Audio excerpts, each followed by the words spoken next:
Last but not least, somebody's thinking, Lord, you preaching us to death. You right? Because that's the only way you can get revived. You got to die first. That's true. Here's my notes. When that woman in Mark 8 pressed through that crowd, she says, I'm not going with the crowds. That's right. Jesus. I'm going after Jesus.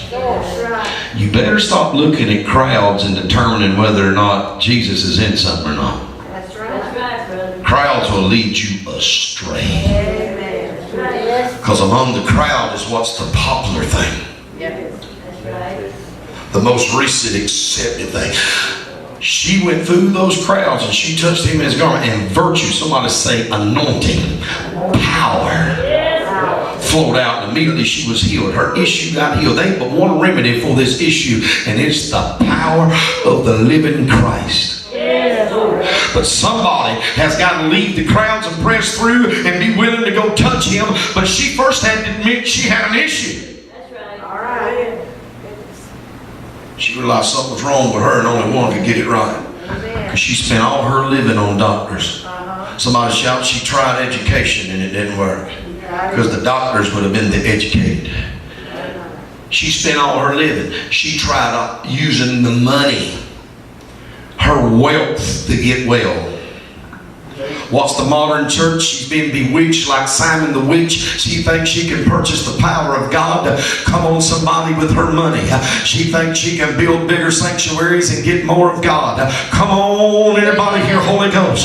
But I've come to tell you tonight by the Spirit of truth himself, hear the warning, hear the word of the living God. Yes, Lord. Yes. The answer is not education. The answer is not an economical breakthrough with more money.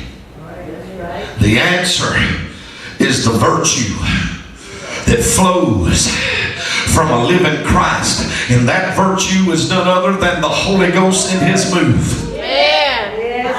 I've come to tell bleeding bride and a sick saint, come on somebody, and a condoning sin culture in church world, that needs to touch his hem again and receive virtue.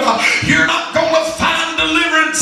Come on somebody, in your educated seminaries, in your classes. We've turned church into classes. Come on. Yeah. You know what people in the pulpit do? It ain't anointed to preach. They turn it into conferences and classes. Jesus preached in their synagogues and cast out devils. Mark 1:39. Jesus preached. I had somebody on YouTube the other day, and maybe on Facebook. Anyhow, demons are high tech today. They know how to text. And this so-called religious person, it was on YouTube, thank you, Lord. And they said, screaming in a microphone in church is lame. Lame. The very word in the very service that they said me shouting in a microphone in church is lame. And they said they were Christian. After that very service, God says, okay, let me confirm to you, lame then. I didn't know they had sent that in. They wrote it in. I think they pinned it right there on Facebook Live. I've had at times past theologians with doctorate degrees from seminaries and universities and colleges. I've had them come in on my live feed before and want to argue because half the folks in the church was falling out in the Holy Ghost, speaking in tongues, and we was having us a time. And boy, they was screaming at me, 1 Corinthians 14, if you speak in tongues in a corporate worship service, be quiet unless unless there's an interpreter. I said, well, in Acts chapter 10, Cornelius' house, they were filled with the Holy Ghost and they were heard magnifying God while they spake in tongues. Nowhere did it say there was an interpretation. In Acts 2, they were filled with the Holy Ghost, they were heard speaking in tongues, and nobody was interpreting. Anybody hear Holy Ghost? In 1 Corinthians chapter 12, there's the gifts of the Spirit. There's 9 of them, and 2 of them consist of speaking in tongues and interpreting tongues. Those are part of the gifts, but not the gifts. The gift, plural, is the baptism of the Holy Ghost, and when He fills you, you will speak with other tongues, and there don't necessarily have to be an interpretation when the gift comes, but when the gifts are present, then there's an interpretation. The gift is the baptism of the Holy Ghost, and at Cornelius' house, the Bible said, Pastor Ruby in Acts 10:45, that they began to speak with other tongues and magnify God. Somebody shout, they would speak in tongues, and then in their own language they'd say, hallelujah, thank you Jesus. Then they go back to speaking in tongues, praise God. People have confused the gift with the gifts, and the gifts with the gift. That's right. Glory to God. The baptism of the Holy Ghost is not the baptism of the gifts. The baptism of the gift. Singly. Amen. Amen. Thank you, Jesus. You got Pentecostal denominations. I even had an Assembly of God preacher tell me months ago. He said, you believe you get filled with the Holy Ghost, you'll speak with other tongues. I said, I sure do. He said, why? I said, because the Bible teaches it. That's right. Acts 2. Acts 19. Come on, somebody. And in Acts 9, Paul was filled with the Holy Ghost and scales fell off his eyes in verse 9 of Acts 9. Well, he didn't speak in tongues. Well, he said in 1 Corinthians 14, 15, I think God will speak in tongues more than y'all. Cornelius' house, like we mentioned in Acts 10, when they were filled with the Holy Ghost, somebody said they speak with other tongues as the Spirit gave them utterance. You ain't baptized in the Holy Ghost because you shout. You ain't baptized in the Holy Ghost until you speak with other tongues. I'm not telling you you're saved when you speak with other tongues. That's a false gospel. That is error. You're saved when you're washed in the blood and you've came to the Passover lamb, because Christ, our Passover, was sacrificed for us, 1 Corinthians 5 and 7.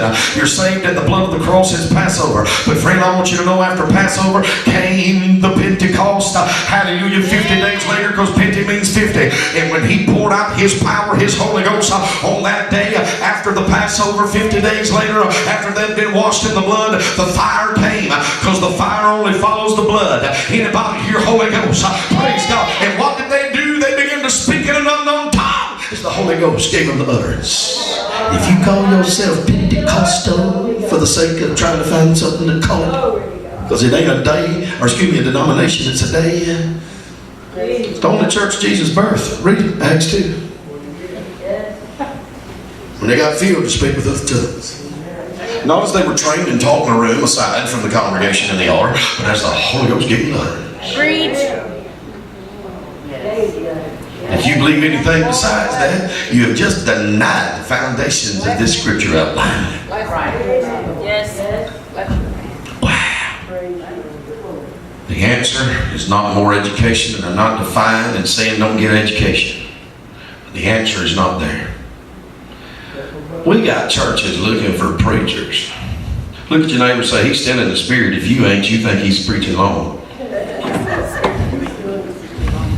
I feel like I just started. Somebody's saying, well, you ain't been where I have today. Truth is, you don't know what I've been doing today. Amen. Truth is, I ain't slept 4.5 hours. Not because I couldn't. God had me on a mission in spirit. Hello? Glory to God. Lord. Oh God. Yes. Holy Ghost. We got people looking, churches looking for preachers. Resume hunting. Background searching, because you ain't got enough discernment in the spirit to know if somebody's genuine or not. Yes. Old school, y'all didn't have to do that. Y'all didn't have no Wi-Fi. Y'all didn't have Google to look off the internet and find if somebody was a child abuser. Did you? No. You had the Holy Ghost to let you know. That's right. We got people calling themselves seminary leaders, looking to ordain the next candidate coming along to see whether or not they're qualified, and they're doing background searches. And how many know all of us got a background, got a past before we got saved? Oh, yeah. Oh, yeah. I can see Jesus saying, okay, I'm going to determine whether I call you or not. Let me check your credit score. Man, that's just carnal. Come on, this ain't an occupation. This is a vocation. This is a calling, not a career. Yes. This is not a job. This is a work. Yes. Amen. And thank God, Holy Ghost don't choose men and women the way men and women try to choose men and women. Amen. That's right. Because if they would, none of us be qualified. That's right. That bridge. Amen. That's right. If I got to run to the internet to find out whether somebody's anointed or not, that's a sign I don't even have no prayer life no more. All right. Yes. Hello? Amen. Yes. If they're charismatic and appear to be gifted and can sing the ceiling down, but if they don't preach this, Come on. Go ahead. I don't care how well they sound when they prophesy. If they can't preach this, All right. Come on. All right. they're not sent. Come on, somebody. We got hashtag prophets today. They're going to soon saying hashtag prophets on social media. Hashtag, and they'll tell you what you want to hear so they can merchandise you, so they can get more followers. Come on, anybody hear Holy Ghost? Yes. Lord, help us to touch you again. Press through these crowds of the throngers and the wrongers.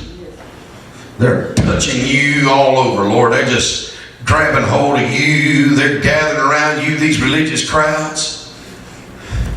Lord, it was often just certain people, particular ones, who reached out and really got a hold of you. Lord, when we really get a hold of you, virtue's going to come out. The answer to the modern church, because the modern church, this is the main issue of the modern church. She's bleeding. She's been corrupted. She's been lied to. She's traded in absolute truth for what feels good.